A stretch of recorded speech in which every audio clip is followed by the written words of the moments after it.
भाजपा नेता सिद्धार्थ पूनेवाला ने कांग्रेस सांसद राहुल गांधी और टीएमसी नेता अभिषेक बनर्जी पर निशाना साधा है। उन्होंने कहा है कि राहुल गांधी उपराष्ट्रपति चुनाव में वोट चोरी का आरोप लगा रहे हैं और अब अभिषेक बनर्जी भी कह रहे हैं कि 15 से 20 करोड़ रुपए में सांसद खरीदे गए। पूनेवाला ने सवाल उठाया है कि क्या इसका मतलब है कि इंडिया गठबंधन की संसद टिकाऊ नहीं बल्कि बिकाऊ है। उन्होंने कहा है कि जब कांग्रेस और उसके साथी हारते हैं तो कभी ईवीएम, कभी चुनाव आयोग और कभी बिना सबूत पैसे की लेन देन का मुद्दा उठाते हैं। चले जानते हैं पूरी रिपोर्ट। वोटों की खरीद फरोख्त की है, 15-20 करोड़ में वोट खरीदे, इस तरीके के आरोप अब लग रहे हैं क्योंकि क्रॉस वोटिंग हुआ।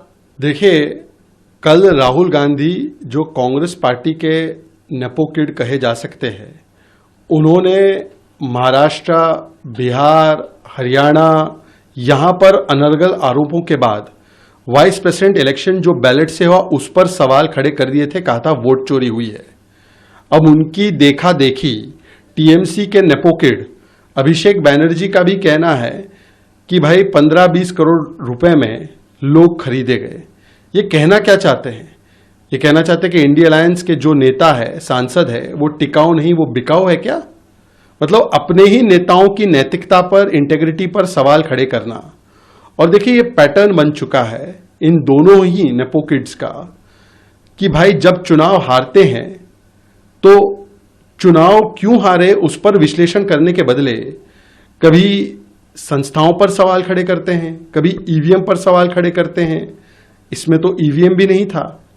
तो अब अभिषेक बनर्जी को बताना चाहिए कि इसका प्रमाण कहां है और केवल डेमोक्रेटिक इंस्टीट्यूशन में ट्रस्ट डेफिसिट क्रिएट करना, ये इन लोगों की आदत और फितरत बन चुकी है। वाइस प्रेसिडेंट भारत के तमिलनाडु से आते हैं, ओबीसी समाज से आते हैं, हालांकि पूरे देश के वाइस प्रेसिडेंट है। उन पर इस प्रकार का आरोप लगाना, क्या डीएमके इस आरोप को स्वीकारती है? उद्धव सेना भी उनके प्रति काफी अच्छा रुख रखता था क्योंकि वो गवर्नर थे महाराष्ट्र के। क्या उद्धव सेना इस प्रकार की शब्दावली को एक्सेप्ट करती है? अब उनको बताना चाहिए कि अभिषेक बनर्जी और राहुल गांधी के जो बेतुके कुतर्क भरे आरोप है, उनके प्रति उनका क्या स्टैंड है।